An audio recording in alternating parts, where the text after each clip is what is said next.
നമ്മളിന്ന് ചെറിയൊരു ഷോപ്പിങ്ങിന് വേണ്ടിയിട്ട് പുറത്തിറങ്ങിയിരിക്കുകയാണ്. നമ്മുടെ വീടിൻ്റെ തൊട്ടടുത്തുള്ളൊരു ഷോപ്പിംഗ് കോംപ്ലക്സ് ആണ് കേട്ടോ.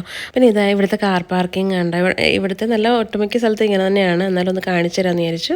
എം ടി ആയിട്ടുള്ള സ്പേസ് ഉള്ളിടത്തെല്ലാം ഒരു ഗ്രീൻ കളർ ലൈറ്റ് ഉണ്ടാവും. അതുപോലെ ഒക്യുപ്പൈഡ് ആയിട്ടുള്ളിടത്ത് ഇത് നമ്മുടെ കാർ കിടക്കുന്നതിൻ്റെ മേലെ കണ്ടോ ഒരു ചെറിയ റെഡ് കളർ. അപ്പോൾ പുറത്തുനിന്ന് കയറുമ്പോഴേ നമുക്ക് എവിടേക്കാണ് എം ടി ആയിട്ടുള്ളത് സ്പേസ് എന്ന് കണ്ടുപിടിക്കാൻ വളരെ ഈസിയാണ്. നമ്മളെല്ലായിടത്തും കയറി ഇറങ്ങി നടക്കണ്ട എവിടെ സ്പേസ് ഉള്ളതെന്ന് നോക്കാൻ വേണ്ടിയിട്ട്. അപ്പോൾ ഇതാണ് നമ്മുടെ ഷോപ്പിംഗ് കോംപ്ലക്സ്. അപ്പം നമ്മൾ പുതിയ സ്ഥലത്ത് വന്നിട്ട് അങ്ങനെ അധികം എവിടെയും പോയിട്ടില്ല, ഒന്നും എക്സ്പ്ലോർ ചെയ്തിട്ടില്ല.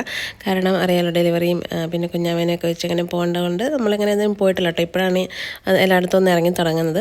അപ്പോൾ നമ്മൾ റിച്ചിക്കോട്ടെ സ്കൂൾ വിട്ട് വന്നിട്ടാണ് ഇറങ്ങിയത്. അപ്പോൾ അതുകൊണ്ട് കടകളൊക്കെ ഏകദേശം അടച്ചു തുടങ്ങി. 5 മണിയാകുമ്പോഴത്തേക്കും എല്ലാം ക്ലോസ് ചെയ്യും. അപ്പോൾ റിച്ചിക്കോട്ടിന് അടുത്ത ദിവസം സ്കൂളിൽ ഒരു പരിപാടി ഉണ്ട്, അതിന് കോസ്റ്റ്യൂം മേടിക്കേണ്ടി വന്നിരിക്കുന്നതാണ്. അത് നോക്കി ക്രിസ്മസിൻ്റെ ഡെക്കറേഷൻസൊക്കെ ഓൾറെഡി വന്നു കഴിഞ്ഞു കേട്ടോ കടകളിലൊക്കെ. പിന്നെ ഇവിടെ ഒരു ഫുഡ് കോർട്ട് ഉണ്ട്, ഒരുപാട് പല വെറൈറ്റി